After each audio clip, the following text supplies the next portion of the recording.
हा? येड्या फुकण्याच्या मी आहे. तुम्ही कोण? मी कोण? पारी पारी. अहो, तुम्ही साडी घालत असताना हे काय हे मग असलं कपडे घातले तू? तर तुझा मालक आहे ना हा. माझा नवरा, त्याला लय पाय फुटलेत ना, मग त्याला धडा शिकवायला जरा मॉडर्न राहणार. मॉडर्न आता इथून पुढं. परवा तुम्ही कपडे लय भारी दिसतो. साडी घालायचंच नका जाऊ, असेच कपडे घालत जा. तू नको शिकू मला काय घालायचं काय नाही. मी हे का करते माहिती का?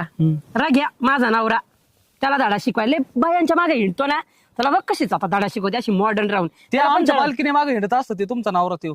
हा का? हा. मग असा हानीन ना तुला. नाही आता मीच तिच्याकडे कामाला नाही. काय झालं? ती काय आलं तिने पहिलं कुल्फी संग लग्न करून दिलं. हा ती गेली, हा. परत तुम्ही मग ते लग्न लावून दिलं आणि आणि संग हा ती म्हणली ते खोटं खोटंच म्हणले, ती गेली हाकून दिली. हा. आता माझ्याकडे मग आता मला बायकोच नाही. मी असं काम असतं जे मला बायको देईन का त्याच्याकडे काम करतो मी. मी तुम्ही देते ना नका लगेच बायको करून तुला. खोटं खोटं ना आता खरं द्यायचं. खरं खरं बायको पण माझ्या हा. सगळे काम करावं लागते. हा अख्खं काम करेन. असं पळून बिळून नाही नाही, जायचं.